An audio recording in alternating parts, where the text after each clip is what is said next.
We all know that the Joker is full of surprises, and even though he's been around since 1940, we still aren't sick of him yet. Part of the reason is because there are so many different versions of the character, each with their own interesting take on the Clown Prince. Now everyone has their own personal favorite Joker, and I'm not trying to change anyone's minds on that. But what I will say is that Joaquin Phoenix's Joker is an unforgettable one, and I have no doubt it'll stand the test of time for a few different reasons.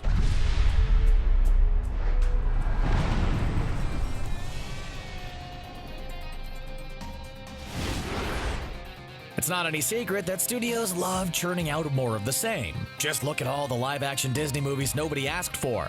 Come on, they got The Lion King right the first time. What I'm trying to say is that people love seeing familiar characters, as long as they bring something new to the table. Simply rehashing the same exact story without incorporating anything new is boring. Yeah, The Lion King, I'm looking at you again. Your cast of talented voice actors doesn't fool me. There have been a ton of Jokers over the years, on the pages of the comics, animated on the small screen, and in live-action versions. There's even a Lego Joker, because of course there is. The fact is that Joker is a crazy inconsistent character, even in the source material. If you aren't familiar with his origin story, that's probably because he has a whole bunch of different ones, and it's implied that even he doesn't remember which one's true.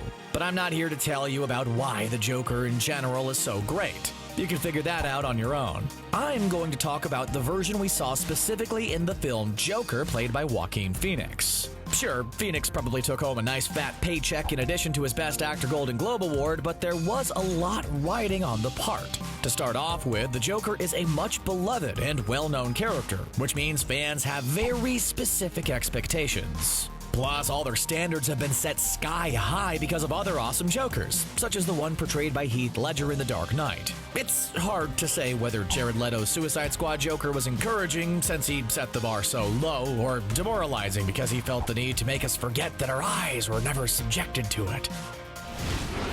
Unlike the other movie versions of the Joker, this film was just about his character. It wasn't all about his relationship with Batman and the fact that they're total opposites. Bruce Wayne was still just a little boy in this movie. It was a totally unflinching look at a character who's usually surrounded by henchmen or battling a man dressed up as a big bat. Director Todd Phillips was inspired by the Martin Scorsese films Taxi Driver and The King of Comedy, but when you stack Joker up to the kind of movies we're used to seeing the character in, it's totally unique. And that was something Phoenix was very aware of going into the movie. Really, the only movie which gave us an in-depth origin story was the 1989 Batman movie directed by Tim Burton.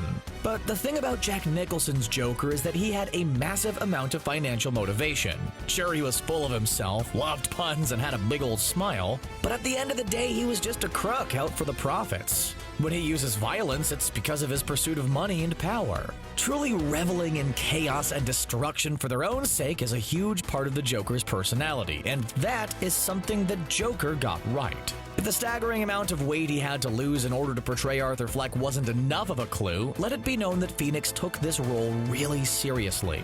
But he didn't want to rely on anyone else's interpretation of the character. His Joker suit is the same cut as the one Cesar Romero wore in the Batman television series. And there are some other Easter eggs throughout the film, but when it came time to research the role, Phoenix didn't grab his copy of The Dark Knight. He claimed that he wanted to create his own Joker instead of relying on previous versions. But in a way, he went straight to the source, since he claims that one piece of media he did find useful was The Man Who Laughs, a silent movie about a man with a permanent grin.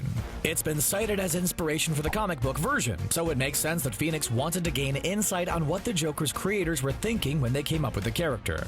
Batman's origin story is definitely one of the most well-known, and we've seen it over and over again. But as I mentioned earlier, the Joker's story is more inconsistent. Part of Phoenix's interpretation of his origin is that Arthur Fleck was always the Joker inside. It's not that he simply falls into a vat of chemicals and transforms into a lunatic with a clown obsession. It's that deep down, this is who he is. And his inescapable laughter is just that persona fighting to come to the surface. It's like those eerie giggles are his personality trying to come out, and it took a lot of practice for Phoenix to get it just right. He started working on it even before he got his hands on the script, and said getting it right was a huge challenge. I talked about Phoenix's Joker compared to Jack Nicholson's version of the character, but let's move on to Heath Ledger.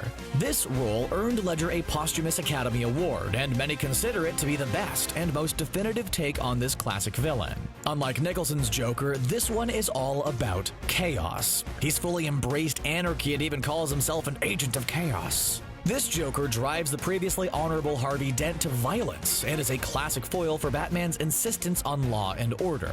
For many fans, this Joker totally embodied the comic book character, and Ledger's portrayal of the character is absolutely beyond reproach. For this reason, I think it's safe to say that Phoenix's performance in Joker is the most like the way we saw the character in The Dark Knight. This was a Joker that felt authentic, or at least as authentic as a crazy fictional clown can be. But the important thing here is that in no way did Phoenix's portrayal feel like he was just copying Ledger. Even though these two Jokers have a lot in common, Phoenix's mannerisms, speech, and movements are completely his own.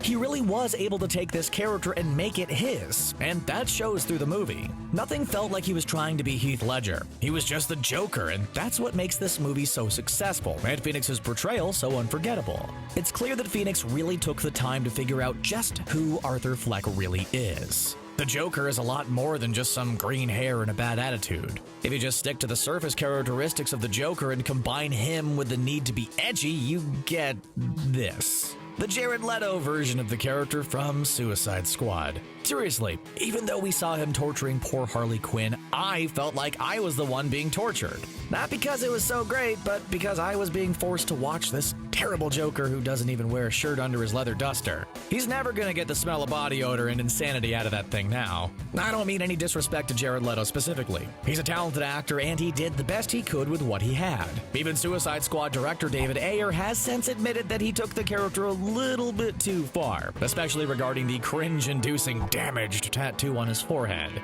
Yeah, because he's damaged. You know, lesson one of filmmaking is you show, you don't tell. Anyway, this version of the character did really capture the fact that the Joker is a total psychopath without regard for other people, but that's about it. He wasn't interesting. You never felt bad for him, and he was just trying too hard to be edgy. Basically, it's a great example of how not to make this character work. Phoenix's Arthur Fleck is reminiscent of the shadow phenomenon described by psychoanalyst Carl Jung. Basically, he believed that all the negative experiences we have build up and eventually start to influence our behavior. The only way to avoid this is by acknowledging those negative thoughts when they pop up. But over the course of the film, we see Arthur trying desperately to block out all the negativity. He even lives in a fantasy where he imagines that he's in a romantic relationship instead of facing reality, which is that unemployed clowns who live with their mothers aren't exactly in high demand. Because Arthur lets all of life's little injustices slide and doesn't confront his own reality, he absolutely snaps later in the movie. That's when you see all of his earlier experiences influencing his behavior. In the iconic Joker story, The Killing Joke, he says all it takes is one bad day, meaning that sometimes a seemingly small bit of trauma is just too much. But of course, that's more likely to be true when you're struggling with a whole host of issues and living life in serious denial, which is exactly what we saw in Joker. During an interview with Vanity Fair, Phoenix said that there are two ways people might look at Arthur: as somebody who, like everybody, needed to be heard and understood and have a voice, or the other, less optimistic option, as somebody that disproportionately needs a large quantity of people to be fixated on him. His satisfaction comes as he stands amongst the madness. Most comic book fans would probably argue that the latter classification is more accurate when it comes to this character. But the realistic universe of Joker makes it possible to see both sides. Would Arthur Fleck have done what he did if Thomas Wayne had spent some of his money improving mental health programs in Gotham, instead of hiding it away so his kid could spend it on expensive toys as an adult someday? This twinge of the real world isn't enough to be heavy-handed, but it helps to make the story of a deranged clown feel realistic. Even before this movie hit theaters, it was deemed controversial. People worried that it would glorify the Joker and his actions, and cause people to see him as a hero instead of a villain. Instead, it tapped into a relatable feeling of disillusionment that many of us feel in our day-to-day lives. But it definitely made it clear that Arthur is not a hero, but it left fans wondering if he really is someone who just had one bad day.